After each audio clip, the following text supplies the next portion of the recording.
So it looked like the prosecutor might be a little bit hazy on did he actually get picked up by Fredo Bank. Now here's the thing. They know he did leave the scene though. They definitely know that because they see the phone supposedly moving, which this is where it's gonna come back, I think, to bite Melly's team a bit.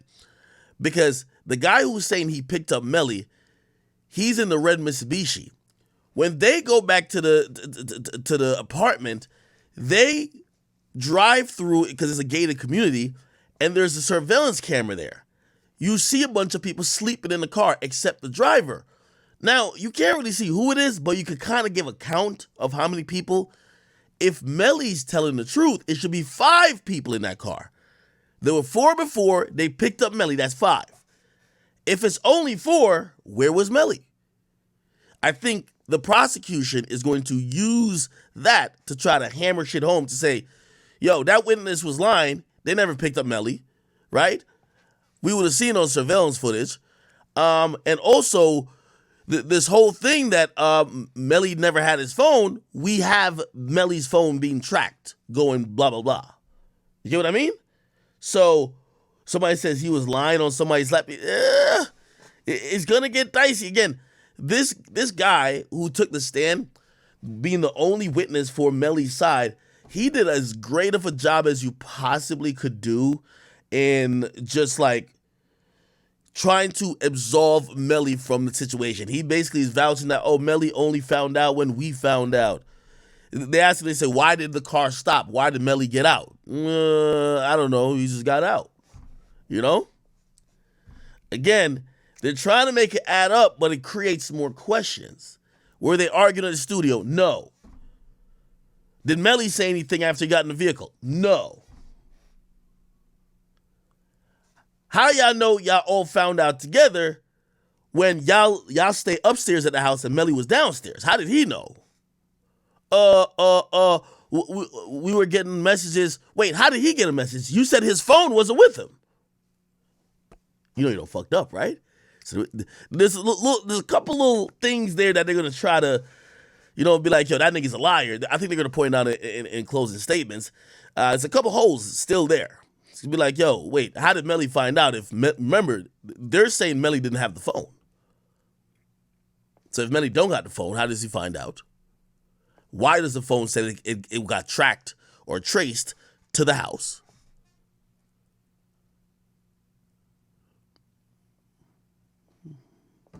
Yeah. Let's see. Let's keep it going, though. Keyholing. If you remember, you learned about keyholing. That would be an angle of entry on that. So he then showed you the blue star. And if you recall, ladies and gentlemen, this chemical reacts no matter how many years later, no matter what attempt at cleanup is done. The chemical is still going to react to the presence of the blood. So then you have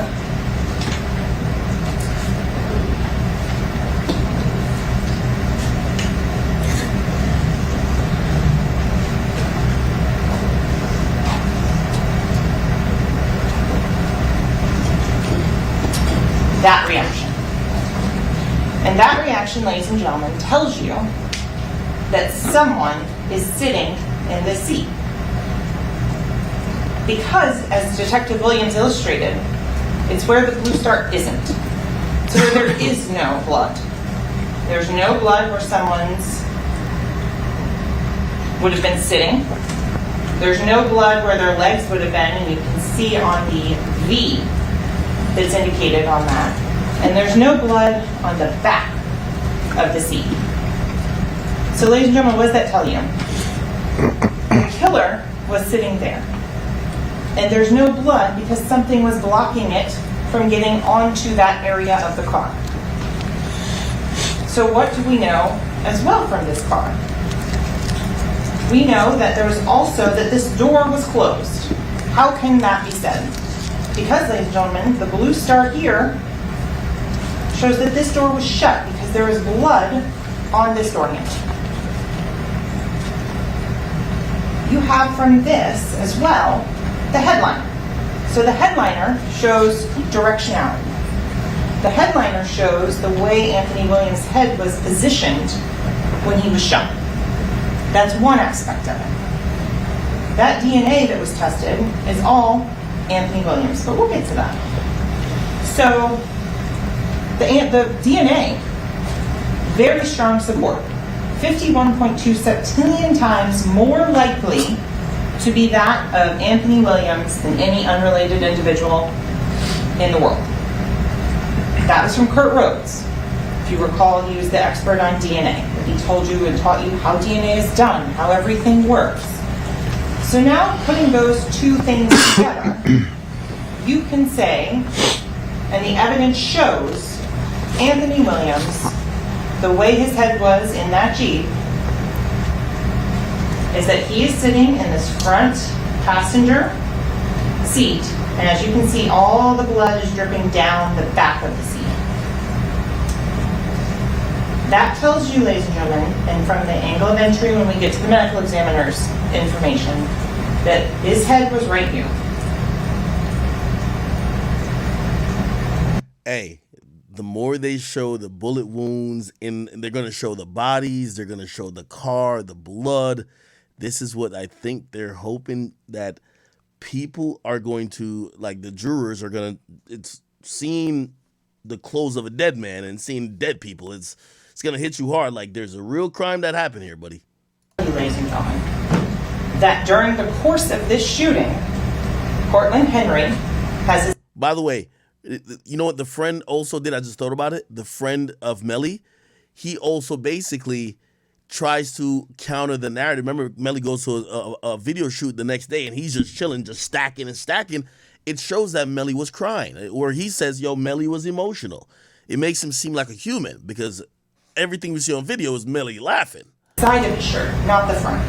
So on here you have the blowback coming there, and that's, again, 32.2 septillion times more likely to be the DNA of Anthony Williams. So then we have the back of the shirt. And so if you recall, the blood on the back of the shirt is right here. And that blood, Christopher Thomas, a single source profile. So what does that tell you, ladies and gentlemen? That tells you that Cortland Henry didn't fire the fatal shot for Christopher Thomas. Here's why. That blood is coming from Mr. Thomas when he is shot. The blood's only moving like that, as you heard from Sergeant Williams, when there is a pulse, when there is pressure. Remember the garden hose analogy that he used and talked about? That's when you're getting the blood that's going to be coming out of the body. And on that, so from there, you know, Cortland Henry is ducked over and flinching away from Christopher Thomas. So he cannot get that shot on Christopher Thomas from where he is sitting in the driver's seat. Even if he was in the back seat, let's argue that for a second. To get the blood there, he would have to have been completely turned facing backwards to Mr. Thomas and then turned and shot over his shoulder to get blood on the back of his shirt. That's not reasonable inside of a car. What is reasonable is that he's driving, the shot happens to Anthony Williams in the back of the head, blood gets on the front of his shirt. He flinches, comes down, shot happens to Christopher Thomas, blood gets on the back of his shirt. So that was the other aspect that we learned from Anthony Williams, because there was the entrance and the exit wound. So from there, ladies and gentlemen, you can tell, again, the side-to-side orientation of the head, because that front passenger window is blown out. That tells you that his head was not upright, but it was laying over to the side. Because if you recall, the entrance on Mr. Williams is back behind his left ear, and the exit is up here in his hairline. If he was sitting up and awake and knew what was going on, you would expect to find a projectile in the headliner and the roof of that Jeep. But you don't. Instead, you know, based on his head angle, that it goes out the window, blows out the glass. For Christopher Thomas, He is in the rear. So what do you know about Christopher Thomas's wound? That it's coming in at almost 90 degrees on the left side of his face, and that there is stippling. You learned about stippling, the imprint of unburnt gunpowder into the skin of a living human being. Powder tattooing, it's also called. So on Christopher Thomas, you learned from Sergeant Williams, as well as from the medical examiners, that the firearm that inflicted that wound was approximately 3 inches to no more than 3 feet.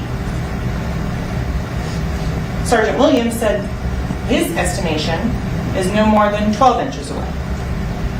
And so why is that important?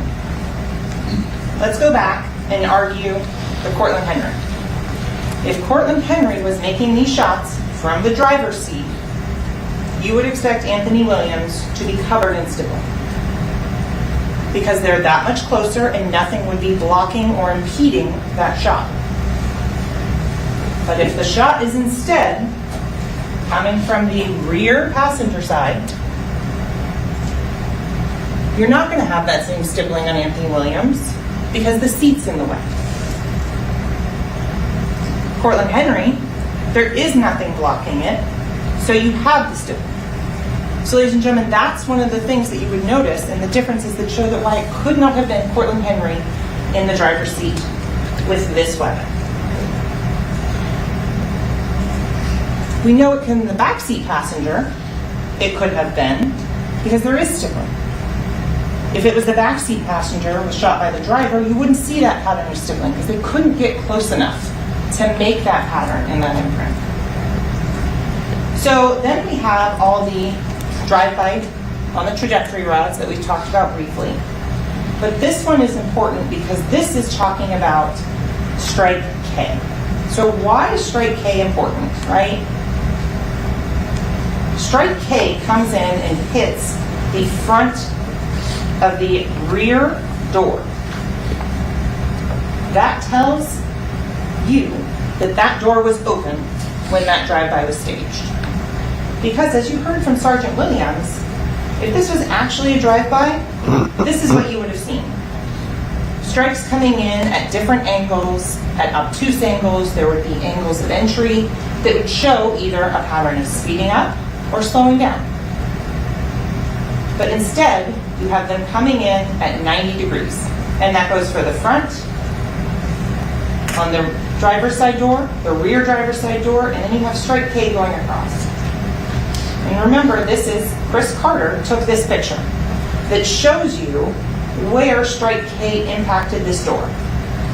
If this door had been closed, you would expect it to be going into the speaker. That's where you would expect it if it had been a closed door. That's not what happened. Also, if that had happened during a drive-by, whoever was sitting in that rear driver's side passenger seat would have had a projectile right through their knees. That was the path of that bullet. Talking about as well on the driver. If you recall, ladies and gentlemen, projectiles are found underneath the brake pedal. You don't see any injuries on Mr. Henry. He got out of that car too.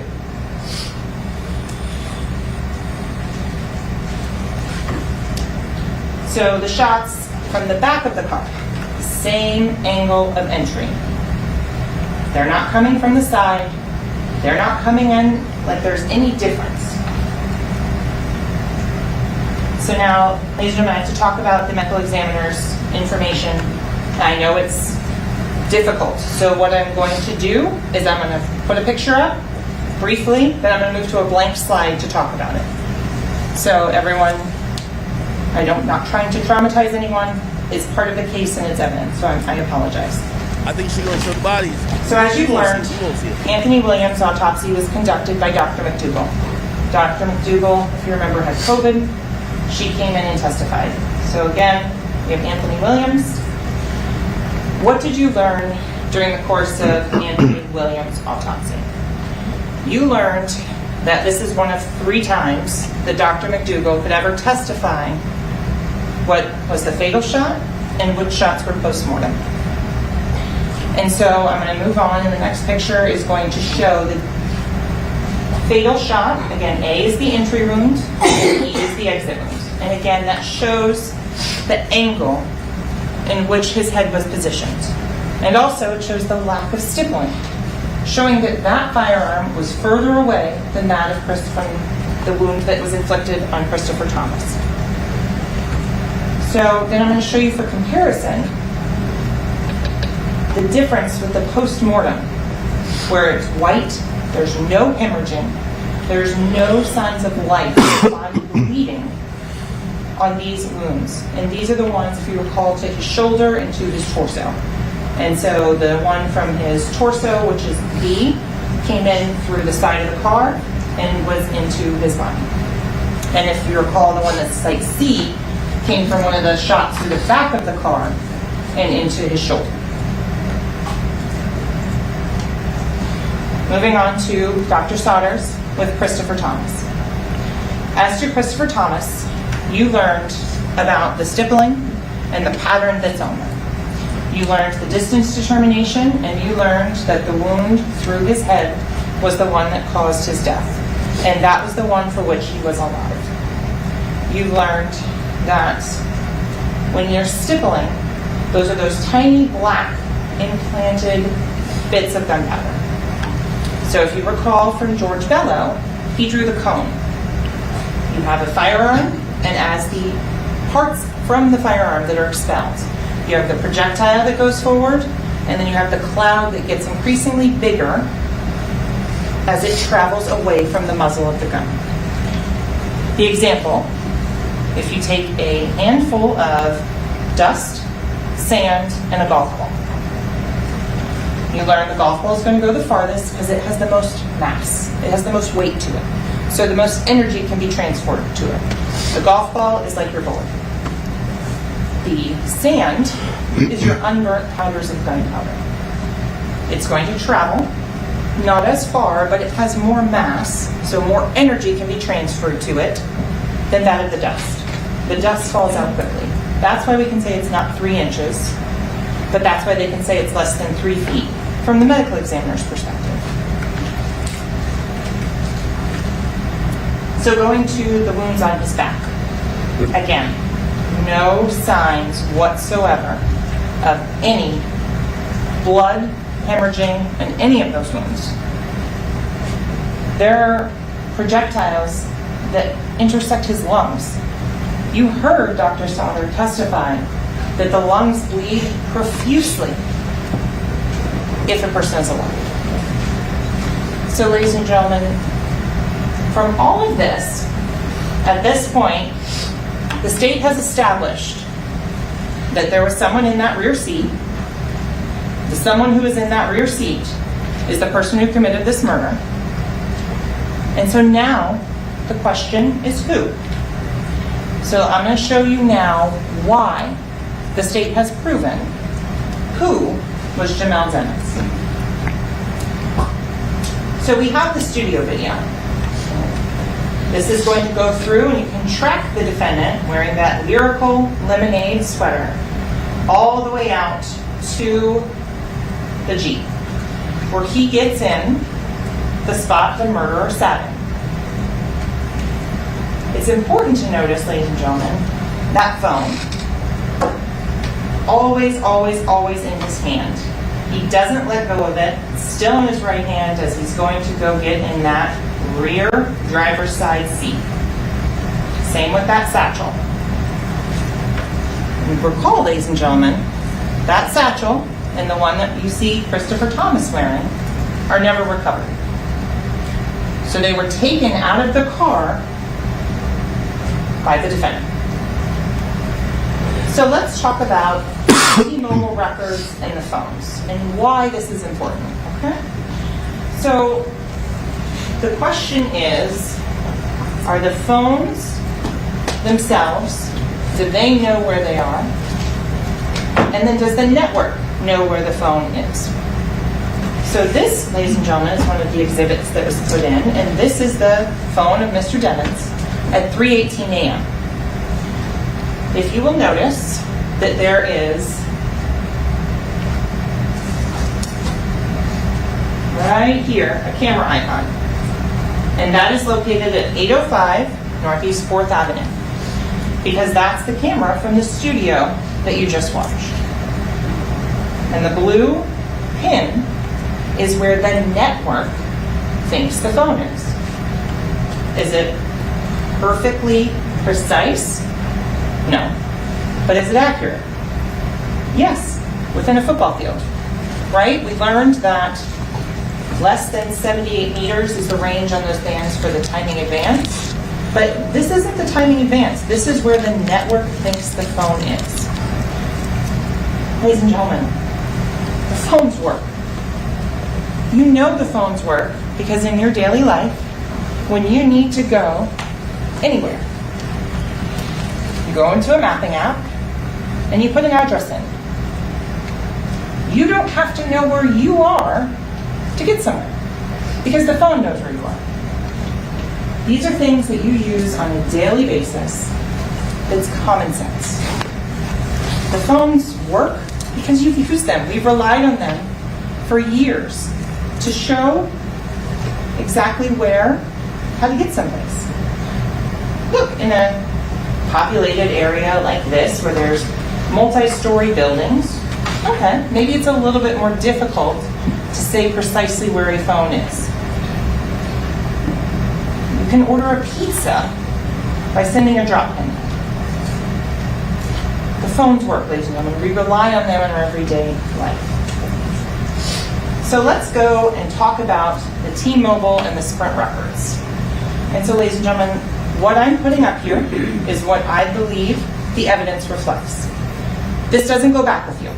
You don't get to take a copy of this into the back, but this is all things that are in evidence. This is a summary of them. So these are all the phone numbers that were in use in October of 2018. I am not suggesting they are still being used by these individuals. So at this point, the state has established, based on the business records from Sprint, Christopher Thomas, 772-713-2341. Anthony Williams, 954-248-9081. Mr. Demons, 772-713-9807. Cortland Henry, 561-720-3210. Jamie King, the mother of Mr. Demons, 772-501-6942. Jameson Francois, track, the manager, 954-376-9158. Frederick Givens, the Louisiana-based rapper who lived the next community over, 225-529-5054. And then Dontavius Withers, one of the other individuals in the red Mitsubishi, 954-371-7895. So from these phone numbers and those records are where we're getting the information as to where the people work. So ladies and gentlemen, I encourage you to go through and look at those records. Look at who the subscriber is. Jamie King was paying for the phone of Anthony Williams and Jamel Demons. Doesn't mean she was using it. In fact, she's listed under the billing information, and that's her number. So you have that, and that's the 772-713-9807. And you can tell the date the service began, November 30th, 2017. Ladies and gentlemen, it's important to look at these things and things that start before the murder. Because when people are creating email accounts, when they're setting up social media, when they're buying phones years before, they're not trying to hide anything at that point. So I submit to you that those are things that are reliable because there's no motive at that point to lie. So we have, again, like I said, she's under the billing for Miss King. So we have Cortland Henry. And so if you recall, Detective Moretti talked to you about Cortland Henry. because it was a question, oh, it's so weird he doesn't have a phone. Well, you learned that the phone that he had was a pay-as-you-go phone, so it was a minute phone. And you also learned that every single phone call that came into that phone on October 26th of 2018 went straight to voicemail. What's a reasonable inference, ladies and gentlemen? The phone wasn't on. He didn't have minutes, or it was broken. That's what those records show. They don't show Mr. Henry making a ton of phone calls and passing the phone off to someone else. No, they show a phone that was not operating. So, looking at the CDRs, so this is from Mr. Demons, the 9807 phone number. What I've done, 840-34 at the top, that's going to be this. But for the time in question, October 26, 2018, you subtract 4. That's the same whether you're looking at the CDRs, whether you're looking at the Facebook or Instagram records. So that way you can help and cross-reference to see what's going on with an individual phone and where that phone is when these messages are being sent and when the social media is being accessed. So if you recall, ladies and gentlemen, we learned that the 805-631, we learned that the 805-637-7249, if you see an incoming phone call, and then that immediately outgoing to that number, it says it goes to voicemail. So right there, you have at 5:03 a.m., Jamie King calling the phone of Jamel Demons, her son, and being sent straight to voicemail. Then you have an incoming phone call from Frederick Gibbons, Frito Bang, that lasts 491 seconds. You then have another incoming call, only 11 seconds, and then Jamie King again sent to voicemail. So let's talk about the surveillance footage. And I know, I warned you ahead of time, there are some parts of this that are incredibly boring, utterly tedious, but they're important. And sometimes it's the smallest details that show that, look, this is what it says it is. So you have here 3:35 a.m., 36 seconds. And as you recall, this is the camera that sits on 595 on the entrance and exit to the express lanes. You learned from Detective Moretti that the express lanes toll camera all the way out past 136th Street. So ladies and gentlemen, from here, you know from the studio at 3:19 a.m., we're now 3:35, 16 minutes later. We have 2 cars, and you can go and pull this up, and if you need any assistance with doing that, we'll be happy to bring it back up in court and show it to you. You have 2 cars, and you can watch, so the top lanes are looking east towards Fort Lauderdale. So when you watch these videos, you'll see 2 cars that come here on the eastbound, and then they're going to pop up down here on the westbound camera, and they're heading west. And ladies and gentlemen, I submit to you that if you watch these 2 cars, one red and one gray, you will see them come up here and go to the left to get onto the ramp over to I-75 South. You can see here the lights going to the Sawgrass Expressway up to the Panther Arena. But if you watch those 2 cars at 3:35, that's what you will see. They go over to the left, head south towards Miramar Parkway. And so what you've learned, again, we have the camera icon, and then we have where the phone suggests the network it says it is. Blue dot right there at the bottom. Again, meters, not miles. We then have McDonald's, 3:47:56 and 3:46 6:57. So 1 second apart on those two cameras. And there, remember, we saw the red car go first, then the gray Jeep on 595. You're looking here, red car, gray car. So, on surveillance footage,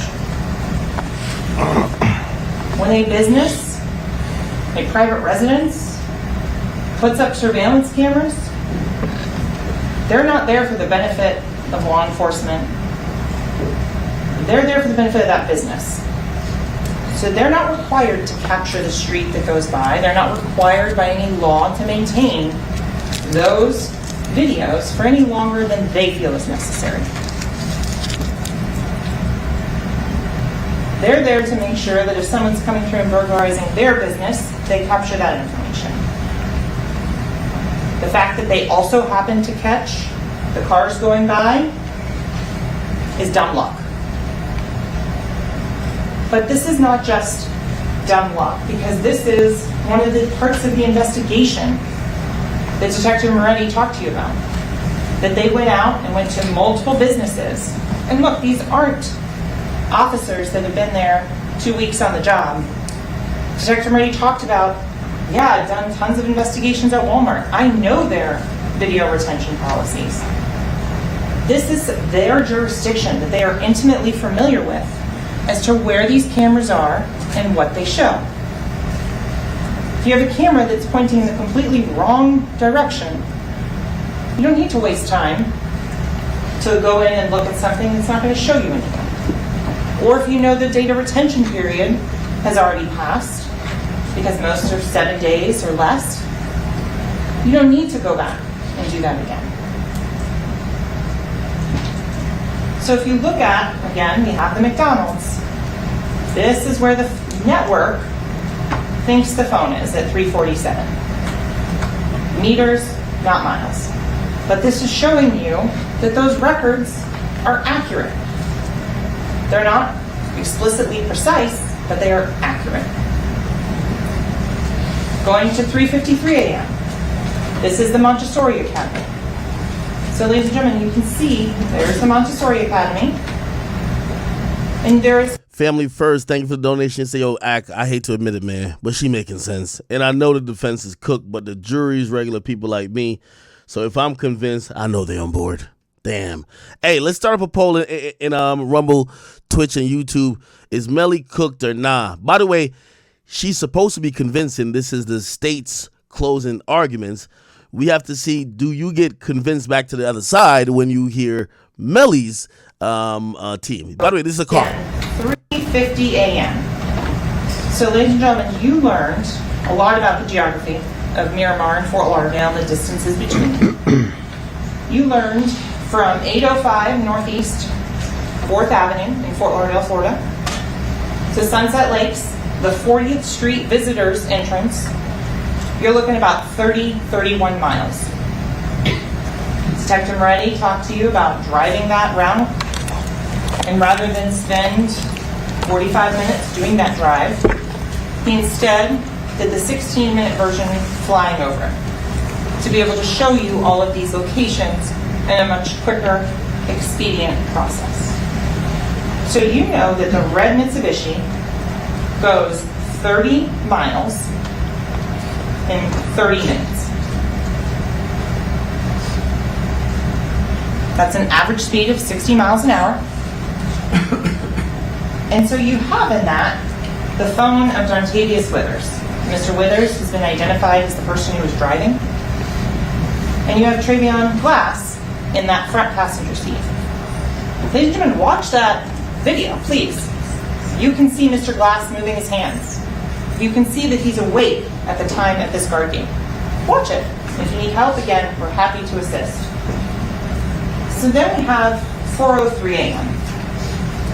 So at 4:03 a.m., ladies and gentlemen, we have a very specific location the network thinks the phone is. And this goes back to being in the big city, right? We're here in this courtroom Right there we can see 3rd Avenue out the window. We can see the New River. Phone doesn't know if we're on the 4th floor, 5th floor, 6th floor. But we could be anywhere in this building, right? That's the beauty of Pembroke Road and US 27. Because what you've learned, ladies and gentlemen, is that on the west side of Highway US 27, there is a canal. You've learned that 208 Avenue is gated on the north and the south ends. That there is a Pembroke Pines fire training facility out there, so it's locked. You've learned that at the end of Pembroke Road, out here to the east on this map, there's another set of closed gates that prevents any further eastern traffic. You've learned that there's a waste management recycling facility out there. Again, another gate, an area you can't get into easily. So because of that,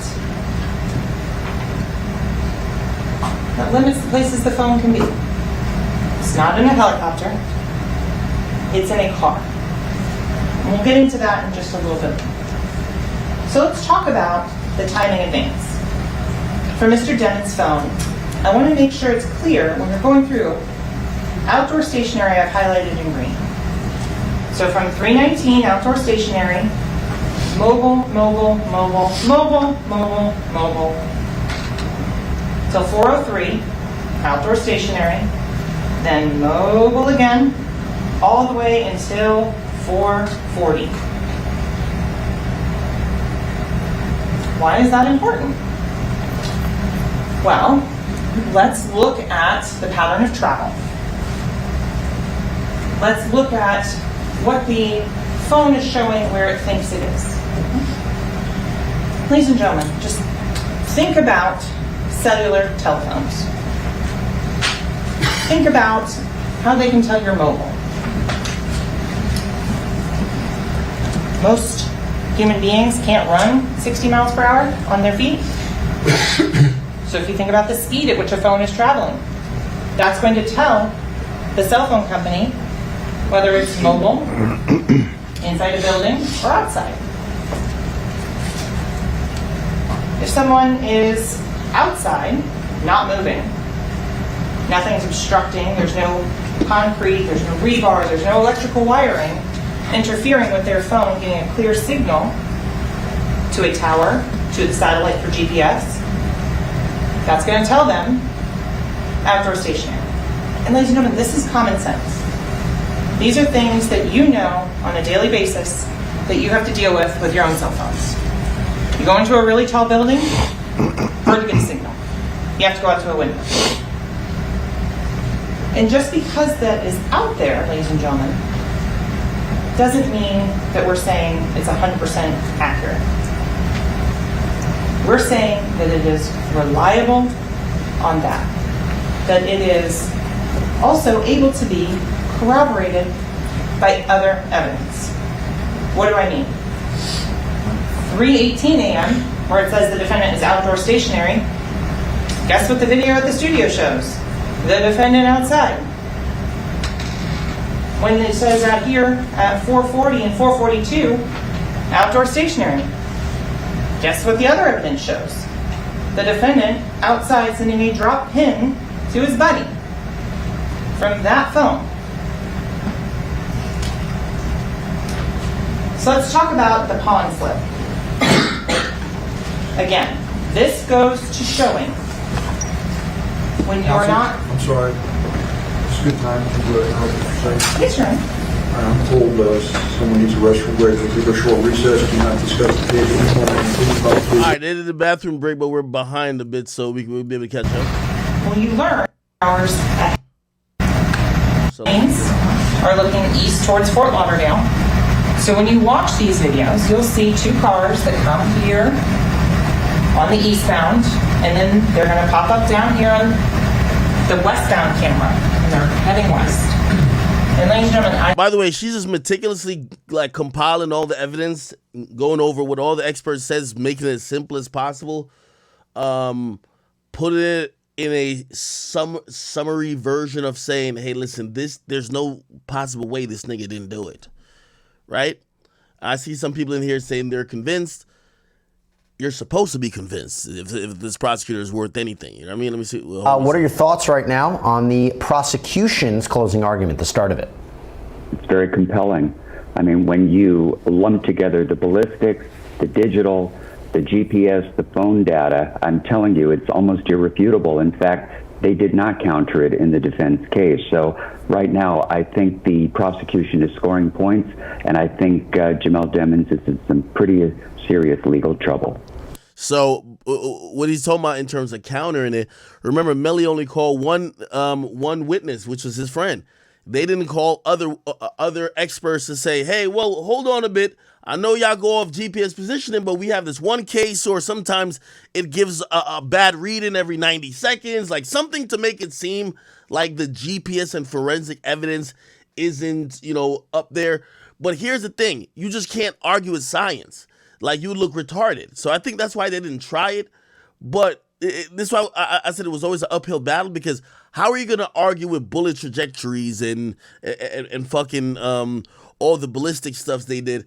What are you going to try to say? Be like, oh, no, y'all are just randomly creating that the bullets came from this one seat. It really came from outside. Are you going to argue with a medical examiner that's done thousands of autopsies to say, oh, no, the fatal shot was actually done from outside the car, not inside the car?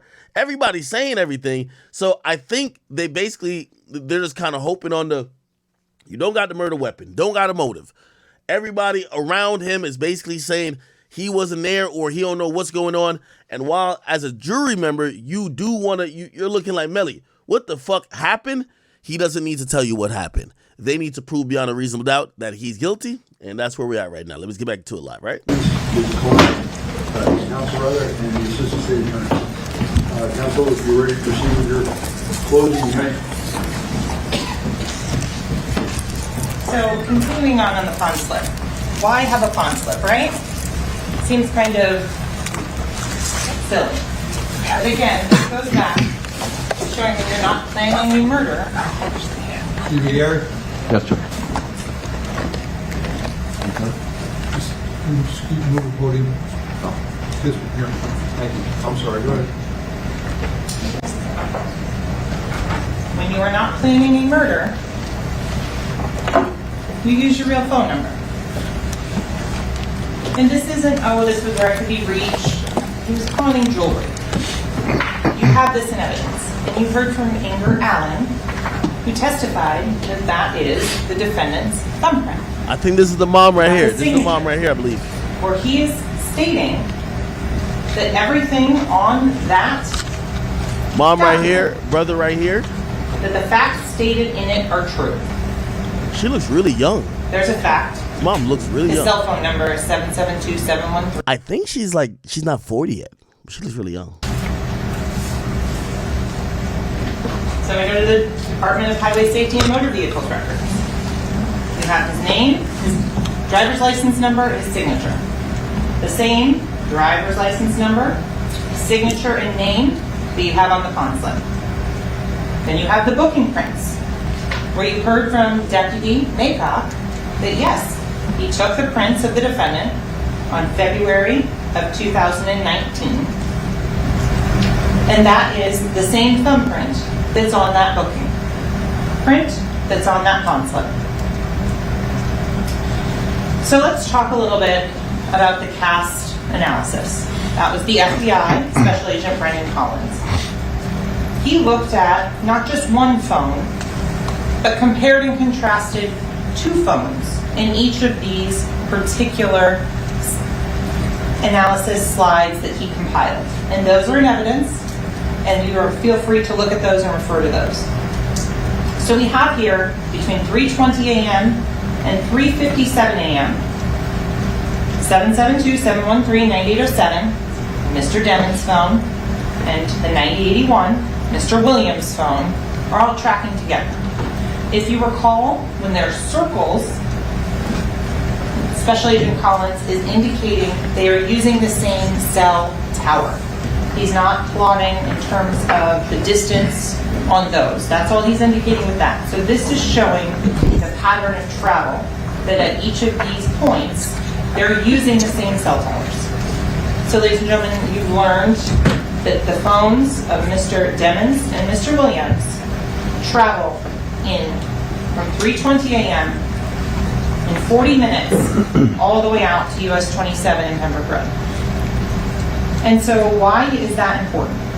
You've learned from watching the videos of the geography how long it takes to get from the studio out to 184th and Miramar Parkway. That's about a couple blocks north of the Sunset Lakes 40th Street entrance. You've learned that. So now you know that how long it takes to go all the way up to Pines Boulevard, because as you've learned, Pembroke Road doesn't go through. You have to go all the way to Pines to get across. So then on the other side, you have Mr. Thomas in the gray Jeep, the deceased in the rear passenger seat, and Mr. Withers, the driver of the red Mitsubishi. And they're both on Sprint. If you recall, Mr. Demons and Mr. Williams, same phones, same phone plans. Mr. Thomas, Mr. Withers, both on Sprint.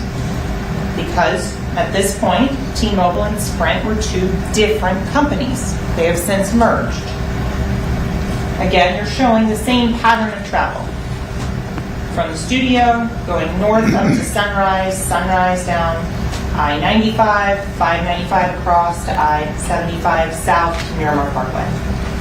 And they are showing consistently traveling together.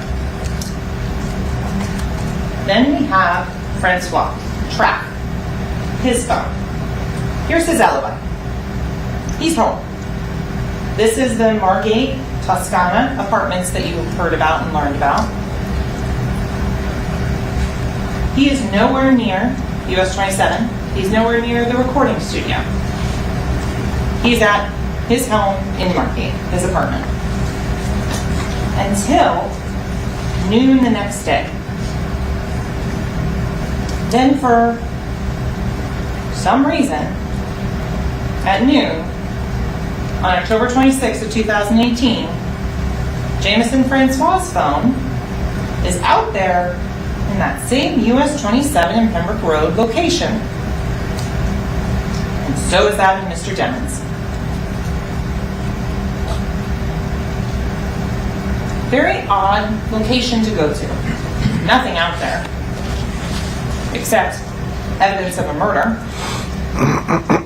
And ladies and gentlemen, you know the number of shell casings that were found at that scene. And you know that there's at least A through Q fired into the outside of that vehicle. Not including the ones inside the vehicle, in terms of the number of shots that are fired. But they're going back there. So going back to Mr. Demons' phone at 4:40 a.m. Remember the timing advance bands. So at this point, at 4:40 a.m., you also have seen the Memorial Miramar video, where at 4:35, and Memorial Hospital is right here, at 4:35, 5 minutes earlier, Portland Henry drives the gray Jeep into the hospital with the two deceased victims. So you know where Anthony Williams is, you know where Christopher Thomas is, and you know where Portland Henry is, because it's on video. So then you have the timing advance band. And again, this goes to, where is the phone? Because the phone, you've learned, connects and talks to the tower no matter what. But the phone doesn't make outgoing phone calls on its own. The phone doesn't send text messages on its own. That takes user input. So here's an example of the drop pin at 4:42 a.m. to Frederick Gibbons. This is from Special Agent Collins, showing where on this red band the phone would be based on the phone network records. Then we have the phone itself saying where it is. Pretty consistent. So let's talk about whose phone it is. And I know it was a lot of video of pictures to watch. I know that. I'm not going, and we all know that I can count to 500 and so. So I want to make sure that everyone understands why it's important as to who the phone shows.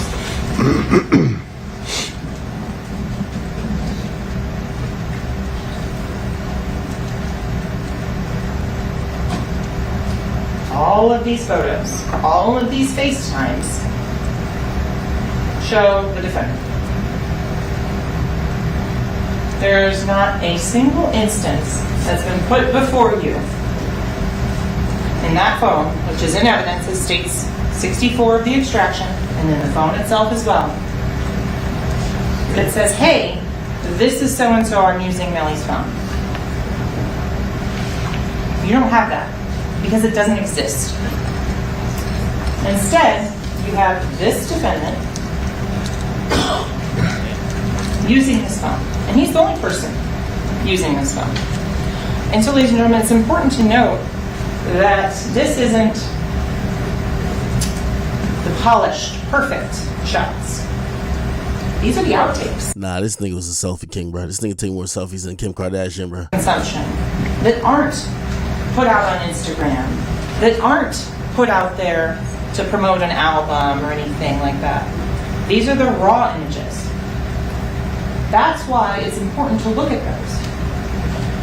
And ladies and gentlemen, just because there's a photo on this phone of something else, you take a photo of your dog with your phone, it doesn't mean it's your dog's phone. You're taking pictures of what's important to you. I submit to you, you can tell based on these photos and these videos what's important to this defendant. The videos. Just going to play one, but this is, like I said, a sample of the 1,000 some. This one is interesting because you see the reflection of the phone in the glasses. You see, this is good. I clean this a little bit. I have a little too. You look your mama. That my mama.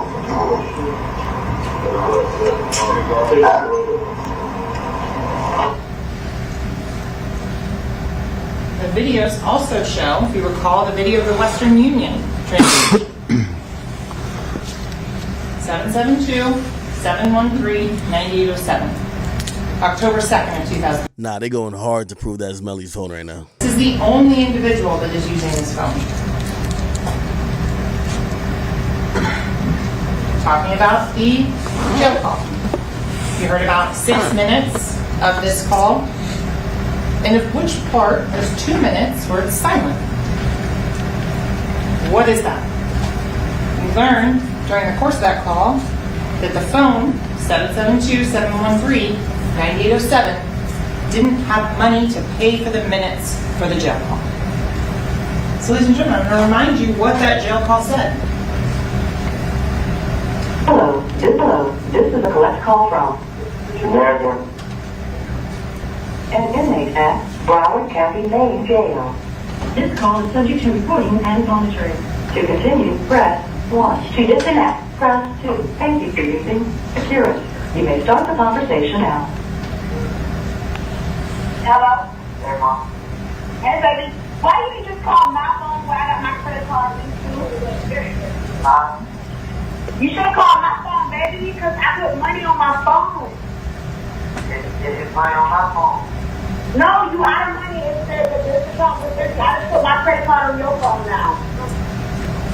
Yeah, you could. Oh, yeah, my credit card is equipped. Yeah, I don't know your credit card number because it asks for like your expiration date and your zip code. I don't know what your stuff is that's linked to that card. Did they present this? I didn't hear this during all the evidences. This seems new. Yeah, I'm driving. A credit. Yo, the defense is saying, nah, it's not Melly's phone. He just used it. Everybody use these phones. They play a jail call where Melly is saying, that's my phone. Yeah, he just said he love you, keep your head up, and everything. And then, yeah, Peasy, Where's been texting your phone? I ain't been reading your stuff, but we got like text messages from him. I didn't know if you want me to call him or anything on three-way or... Call Justin's home. Who is that? Hold on. You got your number? Yeah, it's my phone. Justin's home. Oh, P. Diddy's son. Okay. Hey. My phone. By the way, this was before the murder happened, too. Okay, yeah, we put in the GPS for 7-Eleven. Okay, yeah, I'm feeling good. So I go under contact, you go under Justin. Yeah. What's the number? Is there? I need facial recognition. 762-556. 7. Oh my God, I'm trying to drive. I'm trying to do this. Hold on. 762-556. Yeah. Yeah, right. Can you drive real quick? I just like, hold on, I'm about to have Mariah drive so I can do this thing. Damn, they just leaked Melly's passcode, man. Things at once. So what did we learn in that phone call? And I fast forwarded through the part where they're putting the credit card phone number in. They use GPS. Wait. I just picked up on that. His fucking passcode is 762 and 556? Damn, I ain't gonna lie, my boy's cooked. If you don't know what that means, the caliber of bullet AK-47 is chambered for is a 7.62 ammo, and for a regular AR, they use 223s or 556. So basically, even a nigga passcode is talking about bullets. Like, god damn. They find it reliable to find a 7-Eleven. That's the defendant's phone. Why are you calling my phone? That Mariah is there with Jamie King. That is the phone number that's being called. That's being identified as my phone by the defendant. So let's talk about some of the text messages. And ladies and gentlemen, you will have those to go through and look at them. You'll have the one, and I submit to you that crazy or crazy lady is Jamie King. Go through, read those messages. You can see it's a mother-son relationship. I love you, kid, son. All of those types of endearments showing you who's using the 9807 phone. Damn, he had one of the niggas he killed in his phone saved as twin? Holy shit. If that's how Melly was dealing with his twin, imagine how he deal with y'all niggas. We also have with Anthony Williams. He's listed as the contract as twin. Ladies and gentlemen, we've gone over the messages where you can see the animosity, that there is some tension between Mr. Williams and Mr. Demmons, where Mr. Williams is making it clear that, and I will fully agree, Mr. Demmons was a talented musical artist. Anthony Williams had not had that level of success. Christopher Thomas didn't have that level of success. They don't have that opportunity because the defendant killed them. But the defendant was making money. Yo, they really trying to claim that Melly gave his twin a headshot. Point blank range. Twin? I ain't gonna lie. I don't want no nigga call me twin from now on. Fuck all that twin shit. No, nigga, I don't look like you. He was the one that was the revenue source, the meal ticket in that house. Look at the messages. Look at the tone of them. Look who's asking for money. Look at the way they communicate about things for the house, about food. And look at where Anthony Williams is saying, look, I'm the CEO. The others are artists. Anthony is saying, myself, Mr. Demons, Mr. Thomas, we're the CEOs. But at that time, Mr. Demons is the only one who's actually putting in the work, who's doing anything, who's making the money, who's recording the songs. You have the chat with Frederick Gibbons. And ladies and gentlemen, that is the one in which the defendant asked to be picked up from the side of Pembroke Road. That's that drop pin that we talked about in relation to the cast records. By the way, I hate to be pausing it, but we got to compile some of this evidences, right? So what happened with remember the friend of Melly said, oh, Melly just got out the first car and just hopped into their car. The prosecutors say no.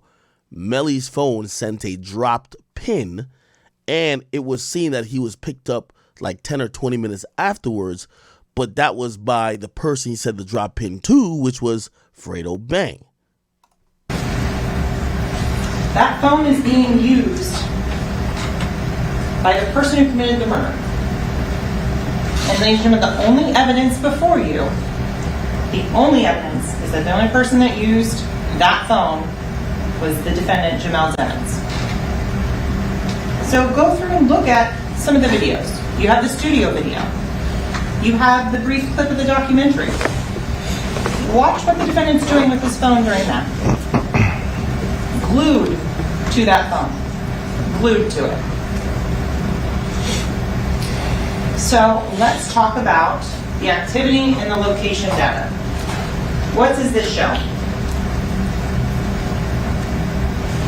We have on October 25th of 2018, 8:14 p.m., a scent of a CL, or a current location, a drop pin. That one is sent to Anthony Williams.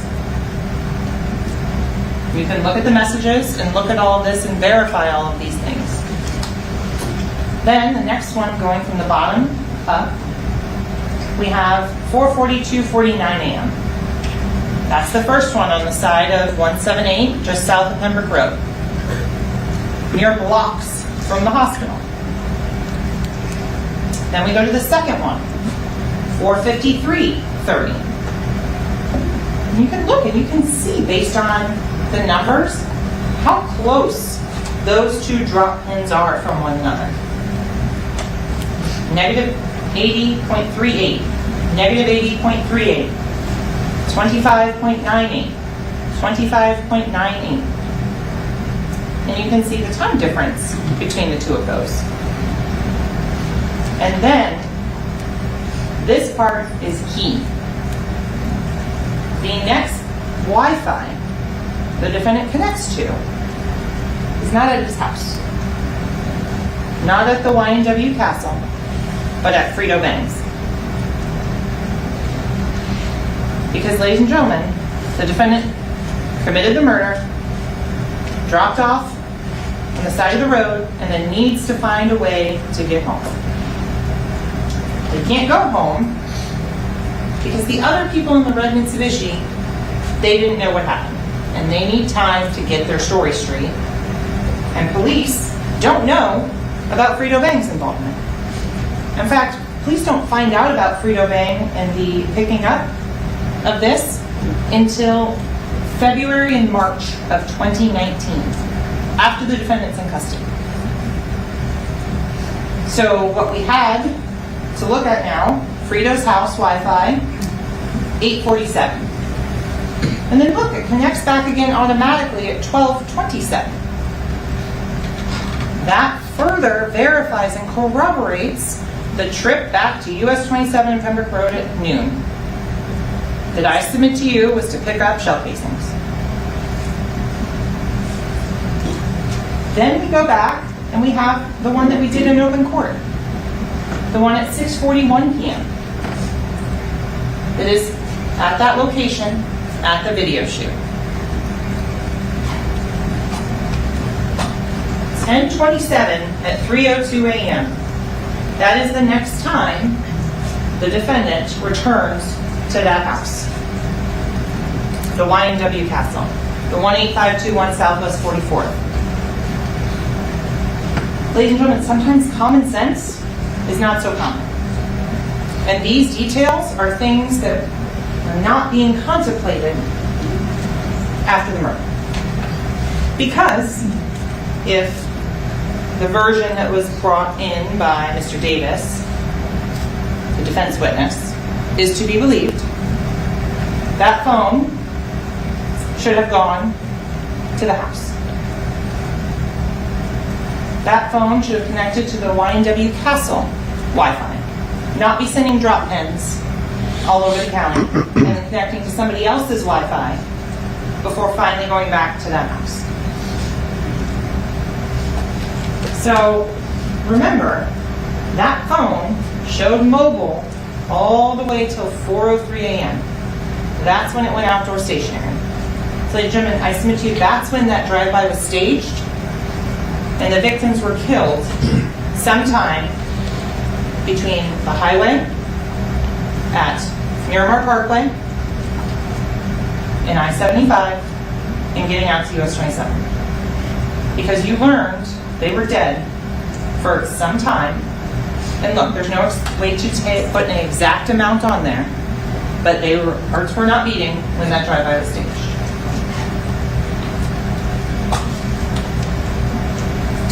So then if we go into the steps. If you recall, the drop pins, 442, 1,397 steps, 945 meters. And ladies and gentlemen, you can go back, and this is in evidence, you can look through and see when the defendant's at the studio, in the recording studio, you don't see this type of movement. If the defendant was home in bed, you wouldn't have any activity. As to if it's 70 steps, 80 steps, 50 steps, you would have 0 if the defendant was home in bed with his phone.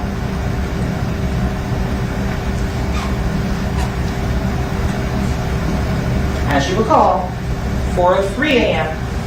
is when the phone is saying outdoor stationary inside of Pembroke Road 27. So let's go to Felicia Holmes. Felicia Holmes, I think it is safe to say, hates me. And I'm okay with that. Because my job is to prosecute a crime and prove that it happened. Ms. Holmes didn't show up for a summons. There are consequences if you do not comply with court orders. You were served a jury summons to show up, just as she was served a subpoena to show up. I'm not going to apologize for doing my job. But what I am going to say is remember her testimony. And I have to say, the photos are courtesy of Law and Crime, so I appreciate their allowing me to use those. Ms. Holmes did everything she could to not perjure herself. Because she didn't want to say she lied to law enforcement. Because that would get her in trouble. So it shows this whole I don't remember. But even with all of that, she did remember one very important detail. Mr. Demons on a FaceTime call with her daughter. So you know at that point, ladies and gentlemen, that Mr. Demons... Objection. There's no such testimony. I object to that. Thank you. Ladies and gentlemen, you are to rely on your own recollection of the evidence. This is counsel's summation of what she believes is in evidence. Proceed, counsel. You heard from her mouth that she heard her daughter scream and that then she spoke with the defendant on FaceTime. Objection. Thank you. Same ruling, ladies and gentlemen. You are to rely on your own recollection of the evidence. Proceed. She was asked if it knew about a drive-by shooting because the cover-up has already started. And remember, Cortland Henry is at the hospital. 4:35. Mr. Demons is not. But they've already worked out this story to try and get away with murder.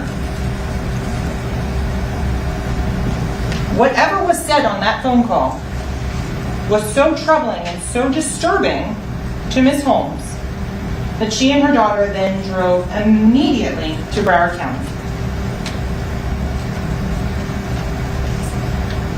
She remembers Frito Bang's house. She remembers lunch. But doesn't remember the contents of the call, doesn't now remember the phone number that was used or anything like that. Doesn't know her 17-year-old daughter's phone number at the time. Ladies and gentlemen, common sense. A mother is going to know her child's phone number. And don't forget, ladies and gentlemen, that little detail about the $5,000 that she got, that wasn't from the state. She says, oh no, that was for a vacation. Ladies and gentlemen, that was hush money. That's what that $5,000 was. Objection. There's no evidence of that. Ladies and gentlemen, you are to rely on your own recollection of the evidence. This is argument. Proceed. So if you recall, Ms. Holmes identified that driver's license in the Snapchat video. That's her daughter, Mariah Hamilton. You can see, again, one of the photos that was previously shown. Ms. Hamilton and Mr. Demons spoke on FaceTime all the time. And Mr. Demons took screenshots all the time. Always making content, whether on purpose or not. Every single time that you can see this is an example of showing this was his pattern. And ladies and gentlemen, remember Ms. Johnson from T-Mobile. The call detail records are just that, calls, not data.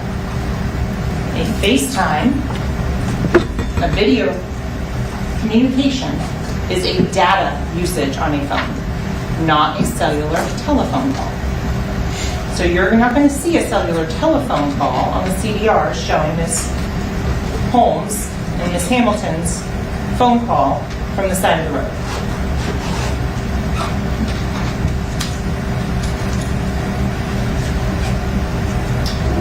Travion Glass, the red Mitsubishi. What did we learn from Mr. Glass? We learned that the red Mitsubishi did not stop at the gate. And ladies and gentlemen, that's consistent with the physical evidence, with all of the cell phones, with everything else that cannot be changed by a person's failure to recall, that is in the records, that is on video. That's what you can show to corroborate, to show that he is being honest. Mr. Glass said Mr. Demons was not in the car, that red Mitsubishi, at any point on October 26th of 2018.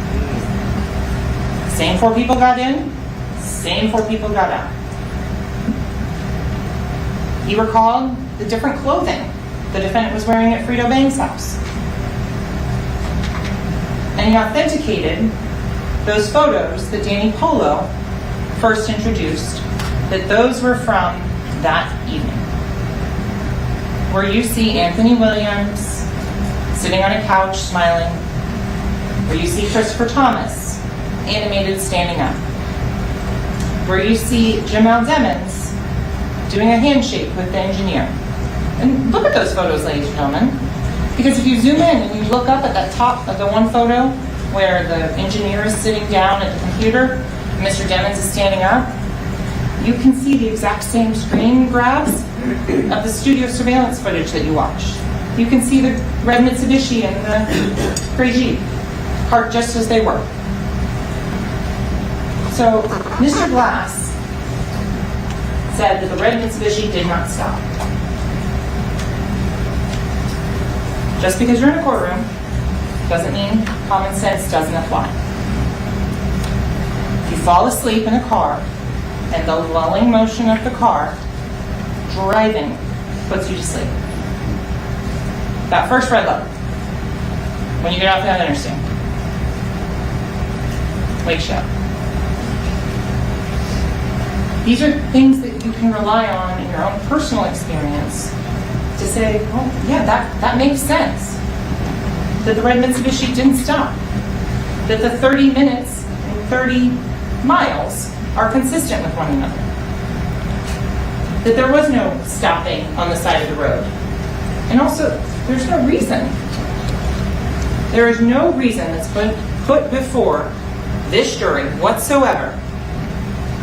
Not in the phone records, not in the Snapchat, nothing that explains why 8 people that are going to the exact same location would stop on the side of the road. Just one person would switch a car. No reason whatsoever.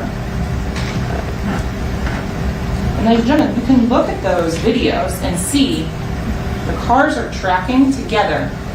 The phones are tracking together. All the way through until they get to 184th. Getting sticky out here, Chad. Getting sticky. So we have the memorial mirror mark that gives us that timestamp on Mr. Henry. And we also know that here Mr. Henry changed clothes. So we have in short sleeves at the studio, and now wearing long sleeves as he runs in to talk to Officer Amangor, who was the detail officer working at the hospital. So what you have learned from this, and you can watch it again, they first bring in the body of Anthony Williams, who's that front seat passenger. Then they, in the picture, so you can see from the Jeep at the hospital, they then recline that seat all the way forward to take out Mr. Thomas, and they bring Mr. Thomas into the hospital. I'm not going to play the video now, but so you know at this point that Cortland Henry has changed clothes. And that'll become important again in a moment. So George Bello. I don't think he has dropped off your certificates and firearms, but I am assured they are coming. You learned that he is part of the Broward Sheriff's Office Crime Lab, Firearms and Tool Marks unit. That he is the manager of that unit. That he has worked in that particular area for a number of years, both here and in Dade County. And you learned more about firearms and how a casing is marked by a firearm, how a projectile is marked. And this is just some of the things that you've learned. Shapes of firing pins, breech face marks, extractor marks, ejector marks, lands and grooves, rifling, the class characteristics, which means every specific Glock 19 has these same class characteristics. The rifling, the lands and grooves, right? Those are going to be the same for each Glock 19. But then you learn the individual characteristics are the things that make each firearm unique. So what did you learn specifically on this casings and projectiles? So starting with the projectile, this was recovered from Anthony Williams. This was from his shoulder. We have the ones from Christopher Thomas, and this is just a sample of the 7 that were recovered. So what do you learn about all of these projectiles? You learn about the projectiles from the Jeep. And again, this is just a sample, not all of them. So you learn that numbers 13, 14, and 15, right? So those are going to be the ones from the Jeep. And the easiest way to reference all of these, ladies and gentlemen, is the G number. The group number, which is the one that's assigned by Miramar, and that's on the packaging for each of those particular items of evidence. So you learn that 13, 14, and 15, which came out of that Jeep, were all fired. 13 and 15 are definitely the same weapon.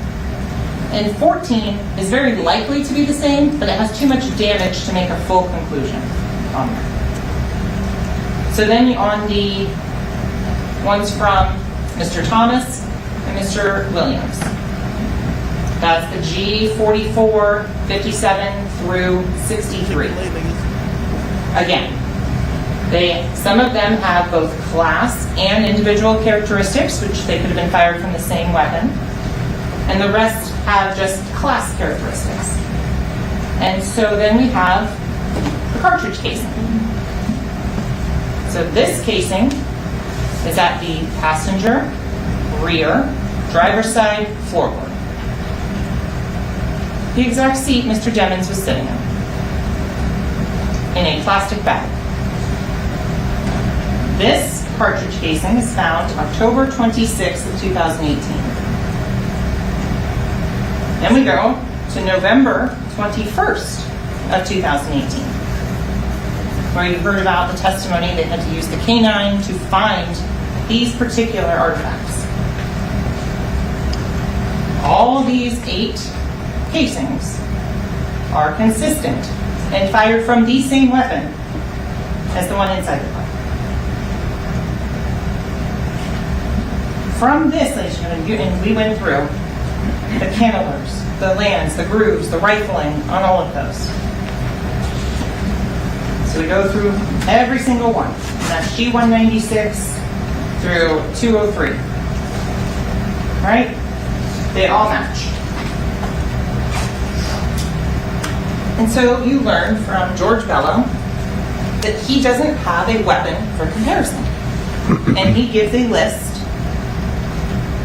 30 or so weapons that could have caused this particular casing and projectile. Right? So you learn that without the actual firearm and the exact same ammunition, you can't do a range of fire or distance determination, because there are things in each firearm that would affect that. You want to, in any scientific experiment, make as few variables as possible.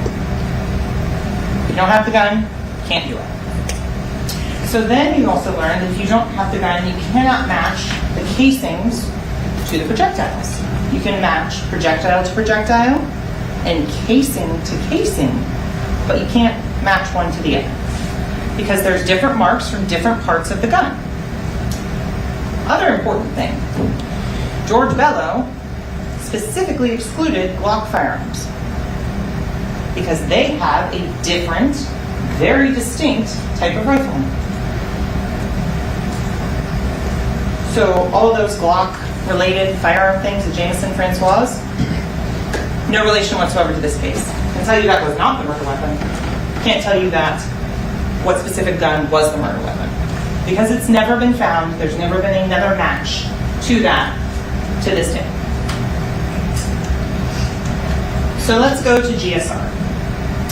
Tara Helsell came in and testified from RJ Lee.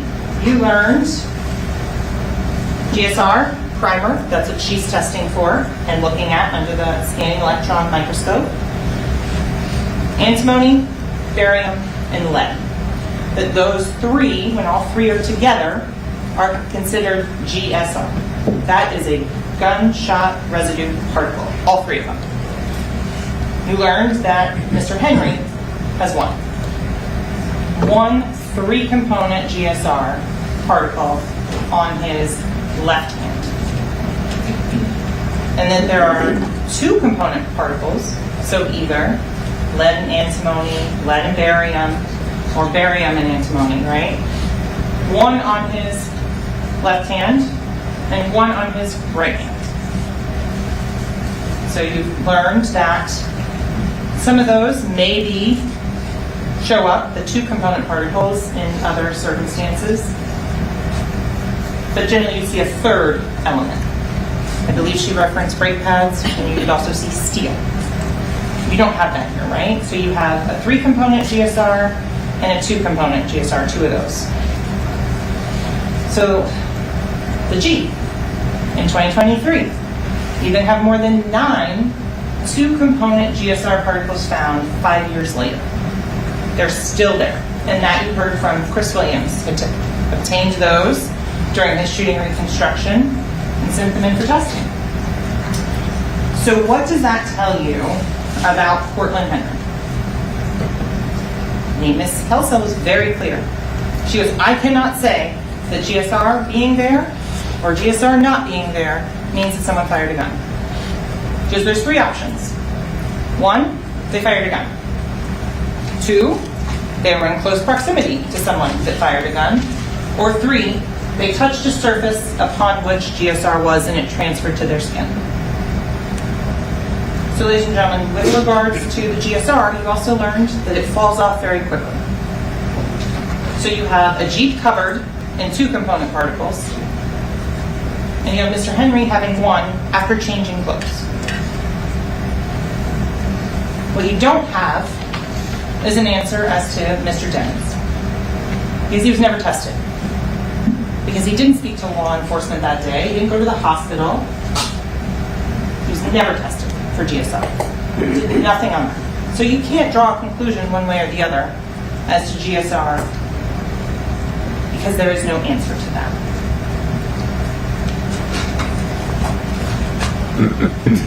So again, George Bello says all 8 casings are all from the same firearm. You can't have a drive-by and have a casing right up inside the car. It doesn't work that way. So then we get to Mr. Henry's statement, part of the cover-up. So you hear, I was getting sleepy, I was almost home. Out of nowhere, I heard gunshots. I ducked down, almost crashed the car. And these are from that sheet that you had. And if you want to listen to that statement again, those will be made available to you as well as the disc, but you would have to come out into the courtroom to look at those. So he's talking about ducking, hitting the median. He's embellishing, trying to sell this story. Because there's no evidence that shows any sort of tire damage, any sort of rim damage whatsoever. But no description, no idea what type of car, nothing on that. Because there wasn't one. But he is trying to build a cover story. It's to take this defendant and separate him from the shooting. So as you learned, how Miramar Parkway is laid out. And you learned that the Miramar Police Department shut down Miramar Parkway and walked more than 2 miles. They walked from I-75 all the way to 184. And so when you look at Miramar Parkway and the geography of it compared to Mr. Henry's statement, it's interesting to note that the hospital is right there. If it had happened as he stated, we wouldn't have differing time frames on the postmortem wounds and the fatal wounds. That's a mile. From I-75 to 172nd, 1 mile. From 172nd to Pembroke Road, 1 mile. If that's where this happened, you would have evidence of it. And there is none. There's no casings, there's no glass, there's no projectiles. So from this, and all of the cell phone records show consistent path of travel all the way across Miramar Parkway to 184th. That is when everything splits. And if you recall, Detective Hector Bertrand testified when these maps were placed into evidence. So let's go to the DNA. On October 26th of 2018, Chris Carter swabbed the rear driver's side door handle interior. It wasn't tested until later because, ladies and gentlemen, as you can tell, investigations are fluid. They evolve. And let's not also forget, we had 15 months of a global pandemic where nobody came into this building. So this isn't tested until later on. doesn't change what's on the swab. As you've learned from both Kurt Rhodes, the DNA expert, if you have DNA on there and it's in an optimal environment, like a cotton swab, it's going to be there pretty much indefinitely. On this swab, when it is tested, from this door handle with the blood on it, here's what you have. Very strong support for Christopher Thomas. Limited support that Anthony Williams is also included.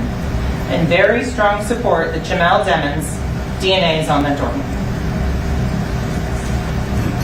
So ladies and gentlemen, when an item is tested, it doesn't change the results. There are many factors that go into when an item is tested. Witnesses aren't being cooperative. You have to come up with a different way to prove it. This is the other way to prove it, ladies and gentlemen. That his DNA was on that door handle.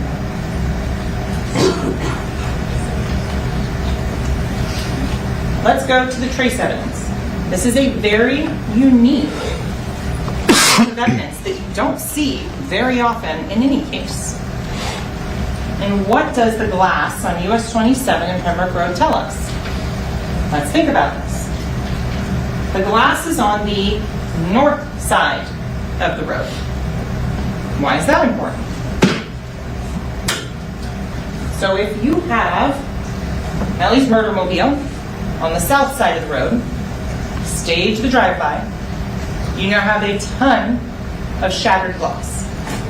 Some in the vehicle, some hanging on. You have to leave that area. How do you go from facing eastbound on the south part of the road to going back to US 27, because that's the only way out, as you've learned, pop a U-turn? What happens when you pop a U-turn? All the glass that was in that vehicle is then thrown out to the north side of the road as they make that U-turn. So ladies and gentlemen, that's why this glass was collected, and that's what it shows. It shows the pattern of travel and the fact that this did happen in Miramar on the south side of Pembroke Road. So you have the different populations of glass, and you heard from James Morano that the two different types that he went through and he compared them, and that they are consistent, both the standards as well as the ones on the side of the road. It's another thing and another level of showing you that this Jeep was out there, that this was a cover-up, that this was not a drive-by. So let's go to the gangs. And ladies and gentlemen, I'm limited on time in terms of what I can talk about. So in some areas I'm going to be brief. This is one of those. Ladies and gentlemen, the evidence clearly shows the defendant is a G-Shine blood gang member. And so for the purposes of the jury instructions that His Honor just read to you, you have to determine if at the time of this offense, if the murder of his two friends benefited the defendant.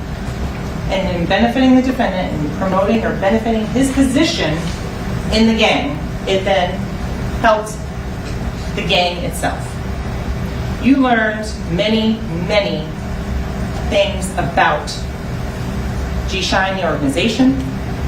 And I think the most important thing to look at is to compare and contrast the public-facing, the YouTube videos with the gang signs, the music videos, the motto for the album, right? Those could be an actor. That could be a show put on for the public. But look at the private side, the not for public consumption. Look at those messages. And look at that, there is a benefit to both sides. The gang gets notoriety, gets money. The defendant, he gets access to different venues, as you heard. He gets protection. He gets a sense of whatever we want to call comes along with being a gang member. And so, ladies and gentlemen, you've heard lots of testimony from Detective Danny Polo as to what the primary activities of GKB, Gangster Killer Bloods, are. You learned that they're the enforcers. You learned that they are violent. You have that information before you in those text messages.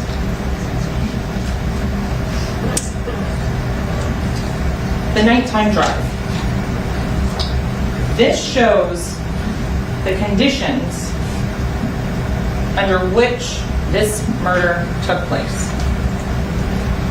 This is not an area you find by accident or misfortune.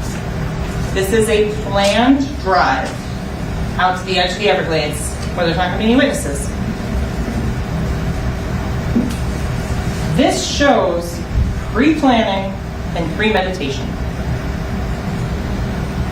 This is a consistent, quick, no stops, no detours ride out here.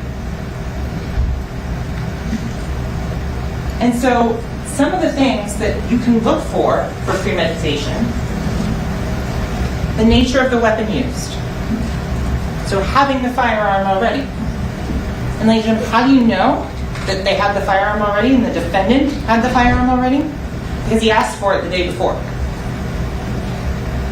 Remember, on October 25th, Jamel Demons, 9807, sent a text message to Anthony Williams asking, where's the fire at? FYE. And Mr. Williams says, it's in here with us. And if you look at the context of the conversations, that shows they were driving down from a location in Stewart, and they were driving to pick the defendant up at the airport. Mr. Williams brought his own murder weapon to the defendant. Whoa. Whoa. Look at the rest of the conversations. Whoa. There's multiple discussions about this firearm. Where's the firearm? From Mr. Williams to Mr. Demons earlier on. It's in my closet, third shoebox. This is discussed. That is not a lighter. That is not a really great song. That's a firearm, ladies and gentlemen. There is discussion about firearms. The presence or absence of adequate provocation. When you look at that and you're looking at this case, they were friends, right? They were buddies since they grew up. But look at the stress being placed on this defendant as the only one bringing the money in, as the only person who is paying the bills. Look at the tension on there, right? Look at the issues and concerns with Mr. Williams, Anthony Williams, and the defendant's mother, that they're fighting an argument. The message is on there to that effect. So look at, for premeditation, you can also look at the manner in which the homicide was committed. Anthony Williams was shot in the back of the head. That was planned for when he was sleeping so that he could not fight back. That was a premeditated, planned killing of Anthony Williams, where there would be an alibi already discussed. So then, Christopher Thomas. Premeditation, as the judge instructed you, does not require days, weeks, months of planning. Premeditation can be formed quickly. Example we used in jury selection. Going to your mom's house on Mother's Day. You forget to bring flowers. You reach down, pull some flowers out of her yard and give her to those. That is premeditation. That is thinking about something, then doing. Ladies and gentlemen, I submit to you the murder of Christopher Thomas was premeditated in that as well. Chris Thomas, as you saw with Sergeant Williams and Mr. Howard demonstrating, oh my goodness, What's going on? Mr. Demons then made the decision at that point he couldn't have a witness.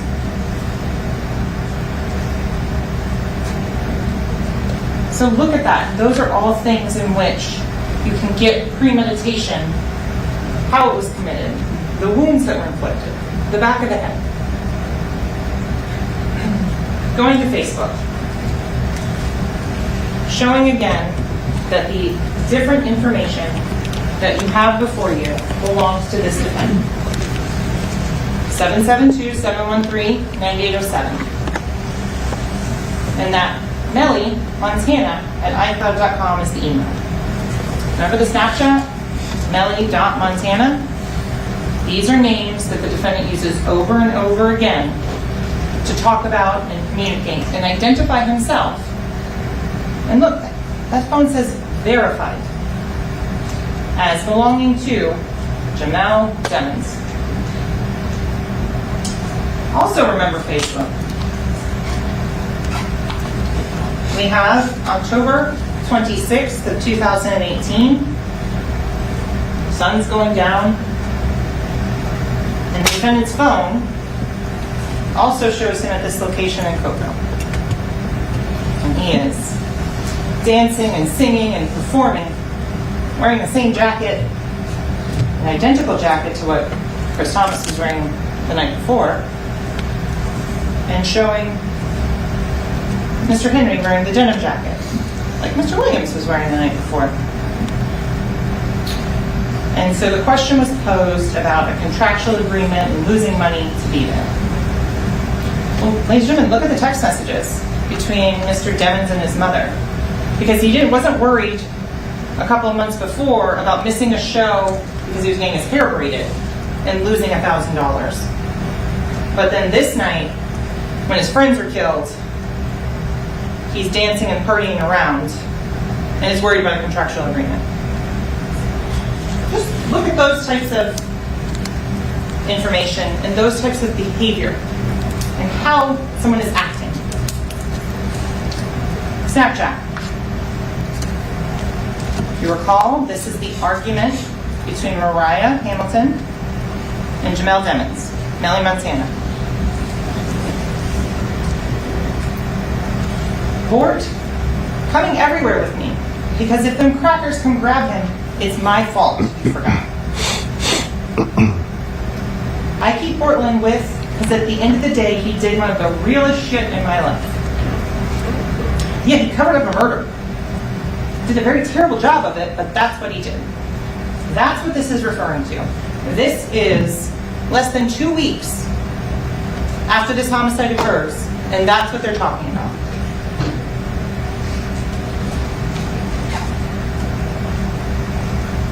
Ladies and gentlemen, you have a confession in this case. The defendant, and now look at the time. Remember we talked about the UTC? So subtract 4. So UTC 2,000 hours. You subtract 4 1,600 hours. You do the conversion. So 4 p.m. 4 p.m. I did that with the smiley face. And that's what I said in opening. Context is key. The whole floor is coding. Awesome if you work at Google. Terrible at Broward General Hospital.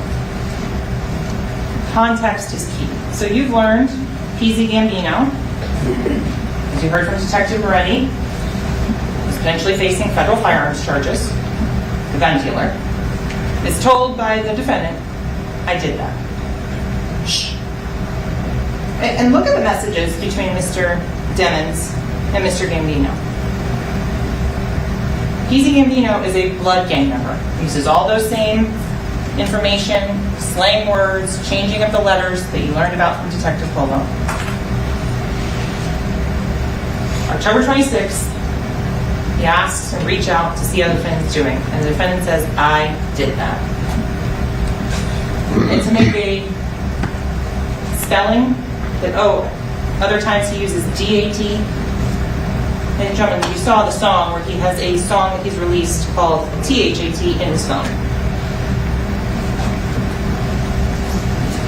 So again, Instagram and how these all fit together 6:58 a.m. Jamie King, RN, the defendant's mother.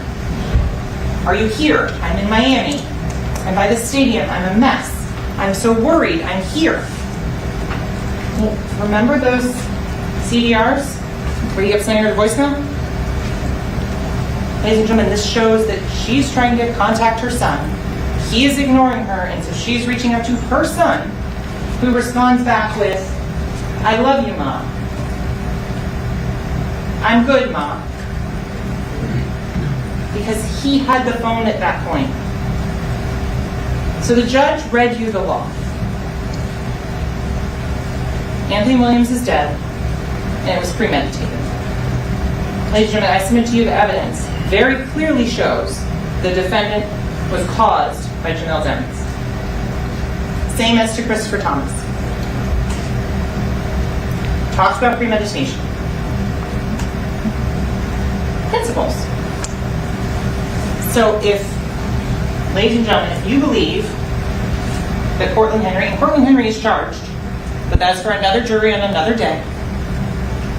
If Cortland Henry assisted and helped and shot these two individuals to help out Mr. Demings, Mr. Demings is just as guilty. Because a principal is someone who decides to help before the murder is completed. And you have that with Mr. Henry, and making that drive and going out to the edge of the Everglades. You have that. He is a principal to first-degree murder. Mr. Demings is just as guilty, and so is Mr. Henry. So, in my few remaining moments, I want to briefly touch on the unlucky 13, because I'll give Mr. Adelstein, Mr. Henry. He's charged, right? So, from all those unlucky 13 people that are listed as suspects, they have one thing in common, and only one thing in common. They made a single online threat. In poor taste? Yes. Any other evidence that ties them to this case? None. No location data. No communication from anyone in that Jeep to say where they were. No DNA of any of those people on that Jeep. No ballistics evidence at their feet where they were sitting in that Jeep. No private confession. Because remember, all of these online threats, they're out there for the public because they're trying to get attention and trying to get some sort of benefit for that for themselves. Distasteful? Yes. A crime? No. There's no drop pins for an emergency pickup from any of those individuals. There's no phone for any of them at any of the scenes in this case. So, motive. We talked long and hard how we don't have to prove motive. Motive, it's intent. Intent is an action of the mind. So I'll give you motives. Anger. Greed. Resentment. Advancement in the gang. You heard $16 million was coming into Jameson Francois, and that you saw $15,000, $10,000 payments going to Mr. Demings. Simple math.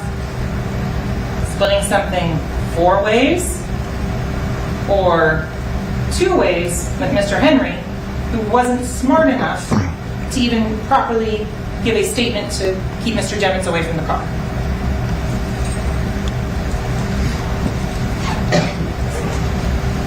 So we have all these pieces of the puzzle that we have just talked about. And each and every one shows how this case has been brought together. Shows the physical evidence. And so, ladies and gentlemen, there's no murder weapon, right? The question that you have to answer, and that you can now answer based on all of this evidence, is that Jamel Demings was sitting in the back seat of that Jeep. And he was the one that fired the fatal shots that killed Christopher Thomas and Anthony Williams.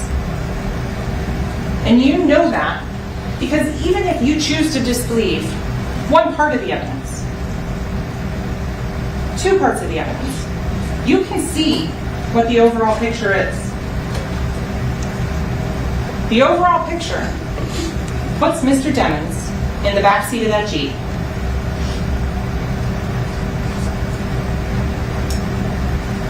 It puts him holding a gun. You don't need a murder weapon to know that he committed these two crimes. Ladies and gentlemen, I would ask that you serve justice, that you deliberate, and that you return a verdict of guilty as charged as to murder in the first degree. Thank you. Merci, Counsel. Sorry,